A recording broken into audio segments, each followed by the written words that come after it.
आनंद life channel के प्रिय शिष्यों, गॉड ब्लेस यू। ये तो भावना सदैव मेरे मन में रहती है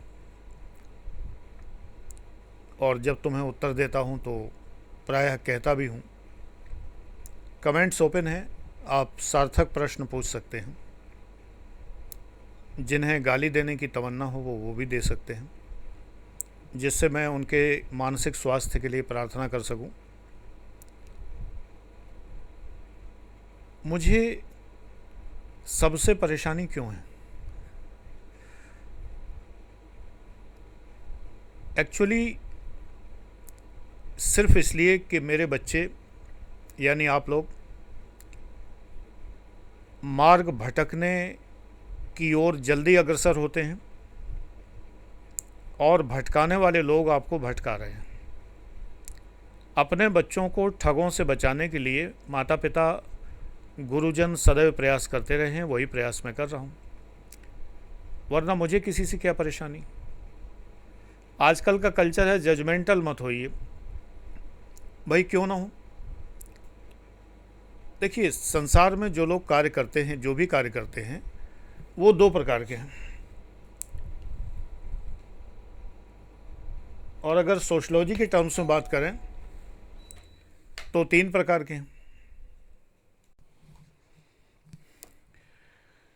एक तो वो कार्य जिनसे समाज सकारात्मक रूप से प्रभावित होता है, यानी जिसका लाभ होता है समाज को, तो जजमेंटल क्यों ना हो, प्रशंसा तो करनी पड़ेगी, करनी भी चाहिए। आप लोग कमेंट्स में कितनी प्रशंसा करते हैं। एक वो जो समाज के लिए नुकसान पहुंचाते हैं, तब भी जजमेंटल होना पड़ेगा, तब भी आलोचना करनी पड़ेगी। जेलसी में जो लोग नेगेटिव बातें करते हैं उनकी बात अलग है। अब अपनी समझ से मैं तो कोई ऐसा काम नहीं करता जिससे किसी को नुकसान पहुंचे। अब कोई जलन के मारे ही अगर फूका जा रहा हो तो उसके लिए क्या कर सकते हैं। उसे लगता है कि मुझे क्यों परेशानी है सारी चीज़ों से। मुझे कोई परेशानी नहीं है, मैनू की। अब तीसरा काम है अकार्य। समाजशास्त्र की दृष्टि से अकार्य यानी नॉन फंक्शन। इसका मतलब यह है कि आपके काम से मुझे कोई फ़र्क नहीं पड़ता, समाज को कोई फ़र्क नहीं पड़ता। आप लंबी तान के दिन के 12 बजे तक सोते रहें, चाहे रात भर जागें, हमारी बला से। लेकिन अगर आप रात में जागते हैं और तेज़ तेज़ संगीत बजाते हैं, डिस्को धमाल बजाते हैं, हनी सिंह चिल्लाते हैं, तो जजमेंटल होना पड़ेगा ना। नहीं पड़ोसियों को मेंटल कर देंगे आप। अगर आपके आचार विचार देखकर बच्चे प्रभावित हो रहे हैं और गलत गंदी बातें सीख रहे हैं तो जजमेंटल होना पड़ेगा। और आप अगर अच्छे इंसान हैं तो आपकी प्रशंसा की जाएगी। प्रशंसा सबको अच्छी लगती है, आलोचना बुरी लगती है। मीठा मीठा गप, कड़वा कड़वा थू। तो शुरू मैंने कहा दो तरह के लोग हैं। एक तरह के लोग वो जिनके कार्यों से समाज नकारात्मक या सकारात्मक रूप से प्रभावित होता है, तो एक में दो प्रकार हो गए। और एक ये जिनके कार्यों से समाज प्रभावित नहीं होता है। आप पढ़ रहे हैं, अध्ययन कर रहे हैं, आप इंजीनियरिंग कर रहे हैं, तो मैं ये क्यों कहूँ कि अरे इंजीनियरिंग क्यों कर रहे हैं, क्या रखा है, क्या फ़ायदा है। आप आईएएस कर रहे हैं, मैं ये कहूँ कि शक्ल देखिए आईएएस बनने चले हैं, ये गलत बात है। यहाँ पर हमें जजमेंटल नहीं होना। कोई अपनी बेटी की शादी कहाँ कर रहा है, कोई फ़र्क नहीं पड़ता, कहीं भी कर रहा हो, हम आलोचना क्यों करें। लेकिन अगर मुझे पता है कि वो लड़का चरित्रहीन है, दुष्चरित्र है, गलत है, स्मगलर है, फलाना है, धमाका है, और अगर वो व्यक्ति हमारा परिचित है, हमारा अपना है, तो फिर उसके बारे में जजमेंटल होना पड़ेगा। जजमेंटल होना न होना ये आज के युवा की कंसेप्ट जो कि व्यक्तिवादी अमेरिका से आई है, यूरोप से आई है, इट्स माई लाइफ से आई है। इस बात से आई है कि आपको मुझसे क्या मतलब। वो एक चुटकुला कहा जाता था दिल्ली के लिए, दिल्ली कल्चर के बारे में, कि किसी घर में आग लग गई, बाहर से लोगों ने घंटी बजाई और कहा अरे देखो आग लगी है।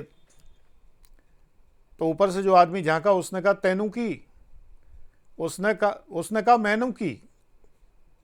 सामने वाले आदमी ने घंटी बजा के कहा सड़क से कि आग लग गई है, तो उसने कहा मैनू की, लग गई है, लग गई है। उसने कहा तुम्हारे घर में लग गई है, तो बोले तैनू की, मेरे घर में लगी है ना। तो ये मैनू की तैनू की जो चलाया है, ये अमेरिका से प्रभावित कल्चर है, जो पश्चिमी उत्तर प्रदेश या दिल्ली के आसपास के क्षेत्रों में ज़्यादा प्रचलित हुआ, फिर वो महानगरों तक पहुंचा। लेकिन ये सोचिए, क्या वास्तव में हम नॉन जजमेंटल हो सकते हैं? मेरा भाई कुछ गलत कर रहा हो, मैं उसे न टोकूं, मेरी बहन कोई गलत कर रही हो, मैं न टोकूं, मेरी पत्नी कुछ गलत कर रही हो, मैं न टोकूं, या पत्नी मुझे न टोके, ऐसा कैसे हो सकता है? हम सब जजमेंटल होते हैं, लेकिन कुछ मामलों में हमें नहीं होना चाहिए। अपने नियरेस्ट रिश्तेदारों के लिए भी, नियरेस्ट नियर्स एंड डियर्स के लिए भी नहीं होना चाहिए जजमेंटल। ये बात है। कभी कभी out of share affection judgemental होना पड़ता है। मम्मियों को तो सदैव लगता है कि बच्चे दुबले हो रहे हैं, अरे बेटा कितना दुबला हो गया, इतने वहाँ बाहर रह के पढ़ रहा, बेटा अच्छा खासा हट्टा कट्टा होके आया है, लेकिन मम्मी को वो दुबला ही लगेगा। अब कहो मम्मी जजमेंटल ना हो तो कैसे नहीं हो, वो तो जजमेंटल रहेंगी ही रहेंगी। उनके लिए तुम कुछ भी खाओ पियो, घर के बाहर अगर खाते पीते हो तो दुबले ही नजर आओगे। ये माँ का हृदय है। पिता प्रकट नहीं करते हैं, लेकिन ज़्यादातर बच्चों को पिता जजमेंटल ही दिखते हैं, हर बात पर टोकने वाले पिता। एक्चुअली घर में एक बड़ी अजीब कहानी है। परिवार में जो मुखिया पुरुष है, वही पुरुष सत्ता रही हमेशा से। जिन लोगों को आपत्ति हो तो वो रखते रहें आपत्ति अपनी मैनू की। पुरुष सत्ता तो रही है। जब तक लड़की की विदाई होकर लड़के के घर में आती रहेगी, ये बात ठोंक के लिख लो, यहाँ कुछ है नहीं ठोंकने के लिए, तो सामने लैपटॉप रखा है टूट जाएगा, तो ठोंक के लिख लो ये बात कि पुरुष सत्ता रहेगी। लाखों करोड़ों एम्पावर्ड नारियां इस चीज को नहीं बदल सकती। जब तक आप विदाई होके आप पति के घर जाती रहेंगी, जिसके घर जाओगी उसकी सत्ता तो रहेगी। तो पुरुष सत्ता अगर है, फादर्स नेम के साथ मदर्स नेम जबरदस्ती लेने लगे हैं लोग बाग, अच्छी बात है, लेकिन फिर भी मजे की बात यह है, सबसे बड़ी सत्ता मां की होती है। क्योंकि बेटा किसका है इसके लिए कोई डीएनए टेस्ट की जरूरत नहीं, जिसने अपने शरीर से जन्म दिया उसका है। पिता तो एक विश्वास है। कहते हैं mother is real, father is faith. सही बात है। लेकिन सत्ता पुरुष की है। ये पुरुष ने बड़ी चालाकी से हथियाई हुई है। अब हथियाई तो हथियाई, नोमोथेटिक अप्रोच है। जो है व्हाट इज, ये सिस्टम बदल लीजिए। विदाई होकर पुरुष नाम के जंतु के घर में मत जाइए। जीव जंतु है पुरुष, उसके घर मत जाइए, सत्ता बदल जाएगी पक्का। मात्र सत्तात्मक परिवार बहुत से हैं, पुरुष आता है घर में, इसलिए न्यू लोकल सिस्टम अपनाइए, नई जगह रहिए, नया घर बसाइए।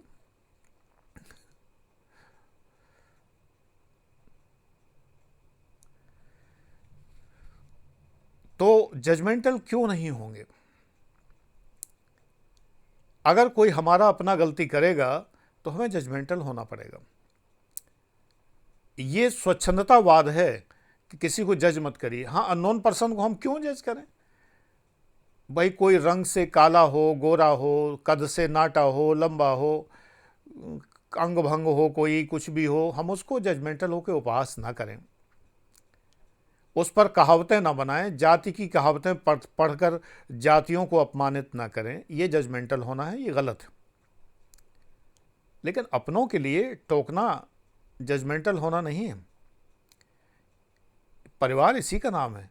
परिवार मैनू की तैनू की थ्योरी से नहीं चलता है। परिवार चलता है मुझे तुमसे मतलब है और रहेगा,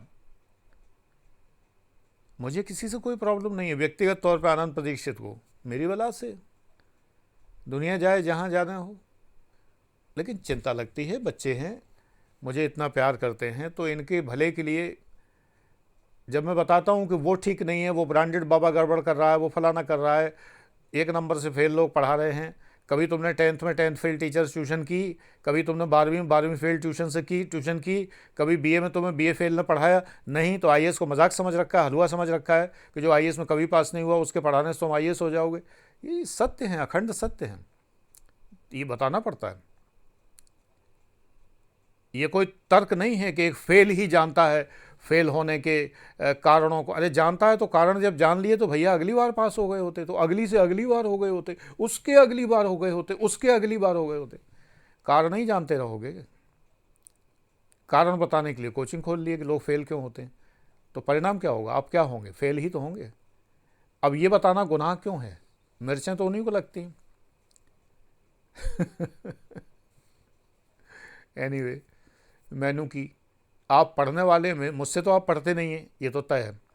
आनंद लाइफ बैच मात्र 5100 का है। कितने लोगों ने एडमिशन ले लिया? ज़िंदगी बदल गई है लोगों की जिन्होंने लिया है। आप में से कितनों ने ले लिया?